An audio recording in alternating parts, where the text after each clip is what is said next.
আপনারা আন্দোলন করছেন, আমি আপনাদেরকে বাধা দিতে আসিনি, কিন্তু একটা কথা আমি আপনাদেরকে বলবো যে যেটাই করবেন আইন হাতে নেবেন না, কোনো ভাঙচুর করবেন না, কোনো কিছু করবেন না, নিজের হাতে আপনারা আইনকে তুলে নেবেন না।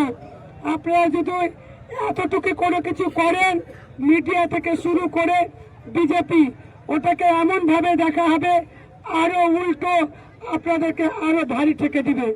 ফলে যাই করবেন সিস্টেমেটিক ওয়েতে করবেন এবং আইনকে আপনারা হাতে নেবেন না।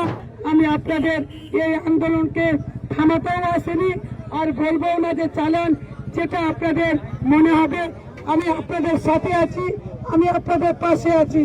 আমিও চাই যে আপনাদের প্রকৃত ভোটার তালিকায় নাম উঠুক, সেটা আমিও চাইছি যে নাম উঠুক। কেন এইভাবে বাদ দেওয়া হবে? আমরা যুগ যুগ ধরে এখানে থাকি, আমার বাপ ঠাকুরদা থাকে, অথচ দেখা যাচ্ছে যে আমাদের ভোটার তালিকায় ডিলিটেড করে দেওয়া হয়েছে। এমনও আছে যে ছেলে মেয়ের নাম আছে আর বাপ মায়ের নাম নাই, দাদা দাদির নাম নাই। তো বাপ মেয়ে না থাকলে ছেলে মেয়ে আসলো কি করে? সকাল থেকে বিডিও অফিসের সামনে আমরা ধর্নায় বসেছিলাম, সন্ধ্যা পর্যন্ত আমরাও ধর্না দিয়েছি। আপনাদের যে ভোটাধিকার রক্ষার যে লড়াই, এই লড়াইটা ন্যায়সঙ্গত লড়াই। একই ডকুমেন্টস, একই কাগজপত্র যখন রহিম দিচ্ছে তখন তার নাম বাদ হয়ে যাচ্ছে, আর একই কাগজপত্র যখন রাম দিচ্ছে তখন তার ভোটে নাম উঠে যাচ্ছে। এই যে একটা দ্বিচারিতা এবং একটা নির্দিষ্ট সম্প্রদায়ের মানুষের উপরে যে নির্মম অত্যাচার, একটা মানসিক অত্যাচার বিজেপি এবং ইলেকশন কমিশন মিলে করছে, তাতে আমরা সকলেই কিন্তু দিশেহারা। বিশেষ করে যারা আমরা আন্ডার অ্যাডজুডিকেশনে পড়ার পরেও যারা ডিলিটেড হয়ে গেছে নাম, তারা আপনারা আন্দোলন করছেন, আমি আপনাদেরকে বাধা দিতে আসিনি, কিন্তু একটা কথা আমি আপনাদেরকে বলবো যে যেটাই করবেন আইন হাতে নেবেন না, কোনো ভাঙচুর করবেন না, কোনো কিছু করবেন না, নিজের হাতে আপনারা আইনকে তুলে নেবেন না। আপনারা যদি এতটুকু কোনো কিছু করেন, মিডিয়া থেকে শুরু করে বিজেপি ওটাকে এমন ভাবে দেখা হবে আরো উল্টো আপনাদেরকে আরো ভারী ঠেকে দিবে। ফলে যাই করবেন সিস্টেমেটিক ওয়েতে করবেন এবং আইনকে আপনারা হাতে নেবেন না, ভাঙচুর করবেন না, টায়ার পুড়াবেন না, কোনো কিছু করবেন না। এবং একটা সাজেশন আপনাদেরকে আমি দিব যে যাদের নাম ডিলিট হয়ে গেছে তাদের ট্রাইব্যুনালে যাওয়ার জন্য আপিল করতে হবে। অ্যাপ্লিকেশন যে ফর্ম আছে সেই ফর্মে পূরণ করতে হবে। তার জন্য প্রত্যেকটা পঞ্চায়েতে যারা ডিলিটেড ভোটার, যাদের নাম বাদ পড়ে গেছে, দয়া করে যাই করবেন কেন, হয়তো দেখা যাবে 3-4 দিন পরই বলবে যে যারা ট্রাইব্যুনালে যাবে অ্যাপস বন্ধ হয়ে গেল, ক্লোজ হয়ে গেল।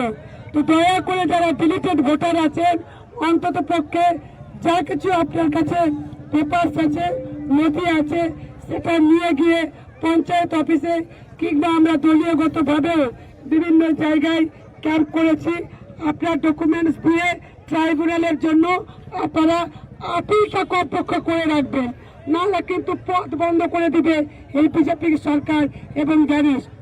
বোঝা গেল? এই কাজটা কিন্তু আমি করজোড়ে আবেদন করব যে এই কাজটা করবেন। বাকি যা করছেন আমি আপনাদের এই আন্দোলনকে থামাতেও আসেনি আর বলবো না যে চালান, যেটা আপনাদের মনে হবে। আমি আপনাদের সাথে আছি, আমি আপনাদের পাশে আছি। আমিও চাই যে আপনাদের প্রকৃত ভোটার তালিকায় নাম উঠুক, সেটা আমিও চাইছি যে নাম উঠুক। কেন এইভাবে বাদ দেওয়া হবে? আমরা যুগ যুগ ধরে এখানে থাকি, আমার বাপ ঠাকুরদা থাকে, অথচ দেখা যাচ্ছে যে আমাদের ভোটার তালিকায় ডিলিটেড করে দেওয়া হয়েছে। এমনও আছে যে ছেলে মেয়ের নাম আছে আর বাপ মায়ের নাম নাই, দাদা দাদির নাম নাই, তো বাপ মা না থাকলে ছেলে মেয়ে আসলো কি করে? তো এইটা হচ্ছে চক্রান্ত। এদের চক্রান্ত হচ্ছে, বিজেপির চক্রান্ত হচ্ছে মুসলিম ভোট বাদ দিয়ে রাজ্য দখল করা। তো যাই হোক, আপনারা যা করছেন, আমি শুধু এতটুকু বলার জন্যই থামলাম যে আপনারা শান্তিভাবে কাজ করুন, যেটাই করবেন শান্তিভাবে করবেন। অ্যাম্বুলেন্স আছে, অ্যাম্বুলেন্সকে যেতে দিন, বিশেষ করে অ্যাম্বুলেন্স যারা আছে অ্যাম্বুলেন্সকে পাস করুন।